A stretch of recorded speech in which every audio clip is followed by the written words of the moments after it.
50 మంది ఈ గ్రూప్ 1లో జరిగినటువంటి ఒక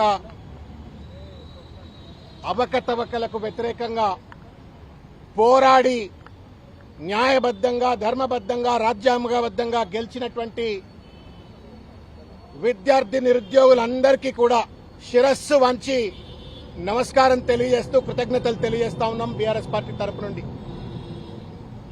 ఇది రాజకీయాలకు అతీతమైనటువంటి ఒక సమస్య. లక్షల మంది యొక్క జీవితాలతో ఇవాళ రేవంత్ రెడ్డి గారి యొక్క ప్రభుత్వం చెలగాటమాడుతూ ఇష్టం వచ్చినట్టుగా టీజీపీఎస్సీలో ఉన్నటువంటి ఒక నియమ నిబంధనలన్నీ కూడా తుంగలో తొక్కి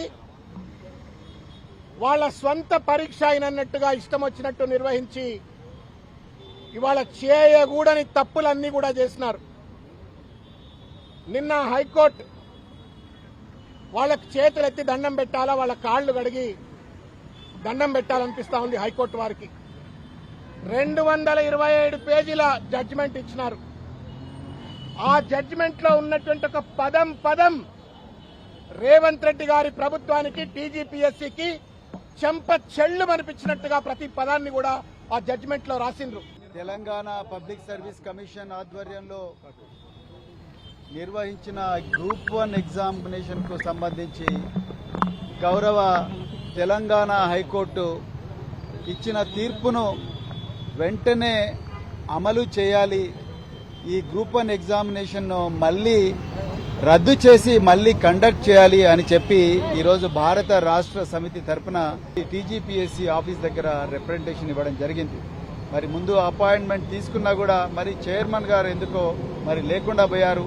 మరి మేము ఈరోజు ఆ రిప్రజెంటేషన్ సెక్రటరీ గారికి ఇవ్వడం జరిగింది. నిజానికి ఈరోజు రేవంత్ రెడ్డి ప్రభుత్వం అసమర్థ పాలనకు ఇది ఒక తార్కాణం. ఈ గ్రూప్ 1 ఎగ్జామినేషన్ అనేది కేవలం సోనియా గాంధీ గారి కళ్ళల్లో ఆనందం చూడడానికి, కాంగ్రెస్ నాయకులకు లాభం చేకూర్చడానికి, వాళ్ళ క్యాండిడేట్లకు లాభం చేకూర్చడానికే ఈ హడావిడిగా ఈ జీవో 29 తీసుకొచ్చి అదేవిధంగా ఆదరాబాదరాగా ఈ ఎగ్జామ్ను తూతూ మంత్రంగా నడిపించి ఇష్టం వచ్చినట్టు కూడా ఎగ్జామినేషన్ హాల్స్ పెట్టి అదేవిధంగా క్యాండిడేట్లను ర్యాండమైజ్డ్ ప్రొసీజర్ ప్రకారం అలాట్ చేయకుండా వాళ్ళని ఇష్టం వచ్చినట్టుగా మరి అలాట్ చేసి అదేవిధంగా మూల్యాంకనంలో కూడా అన్ని తప్పులు, ఒకటో తరగతి పేపర్ దిద్దే ఉపాధ్యాయుడు కూడా తప్పులు చేయడు, కానీ అలా టీజీపీఎస్సీ అధికారులు అన్ని తప్పులు చేసి ఇలా వేలాది మంది నిరుద్యోగుల నోట్ల మట్టి కొట్టిండ్రు. ప్రభుత్వం గాని, పబ్లిక్ సర్వీస్ కమిషన్ గాని ఇవాళ మొండిగా వ్యవహరించకుండా హైకోర్టు ఆదేశాలను పాటిస్తూ మళ్లీ, ఎందుకంటే ఇంతమంది 20,000 పైగా మంది అభ్యర్థుల వాల్యుయేషన్ చేయడం సాధ్యం కాదు. మొన్ననే మీరు చేయలేకపోయారు కాబట్టి, మీ దగ్గర చేసే సత్తా లేదు కాబట్టి ఇప్పటికైనా పబ్లిక్ సర్వీస్ కమిషన్ మొండి వైఖరి పోకుండా మళ్లీ ఎగ్జామ్ కండక్ట్ చేయాలని చెప్పి ఇవాళ పబ్లిక్ సర్వీస్ కమిషన్ ఇవాళ మేము డిమాండ్ ఇస్తా ఉన్నాం. లక్షలాది మంది గ్రూప్ 1 అభ్యర్థులు ఎదురు చూస్తా ఉన్నారు. ఈ పరీక్షల్లో అవకతవకలు జరిగినాయి. 2011 సంవత్సరంలో ఉమ్మడి ఆంధ్రప్రదేశ్ రాష్ట్రంలో ఆనాడు డబుల్ ఆర్టికల్ ఇచ్చి పోస్టులు అమ్ముకున్నారని చెప్పి ఆనాడు public service commission chairman Venkataramareddy గారికి వ్యతిరేకంగా ఆ రోజు మేము పోరాటం చేసినాం. ఆ రోజు కాంగ్రెస్ ప్రభుత్వంలో పోరాటం చేసినాం. ఇవాళ కూడా మళ్ళీ కాంగ్రెస్ ప్రభుత్వంలో ఇవాళ వ్యతిరేకంగా పోరాడాల్సిన పరిస్థితి వచ్చింది. విద్యార్థులు గ్రూప్ 1 చదువుకున్నా పబ్లిక్ సర్వీస్ కమిషన్ కు వ్యతిరేకంగా నిరంతరం పోరాటం చేయాలన్నా ఒకసారి ఆలోచన చేయాలని చెప్పి కోరుతా ఉన్నా. వాళ్ళకు కావాల్సినటువంటి వాళ్లకు ఈరోజు ఉద్యోగాలు ఇవ్వడానికి టీజీపీఎస్, కాంగ్రెస్ పార్టీ రెండు కుట్రవన్నే అన్న విధంగా ఈరోజు మొత్తం హైకోర్టు జడ్జిమెంట్ చూస్తే మనకు చాలా స్పష్టంగా తేలిపోతా ఉన్నది.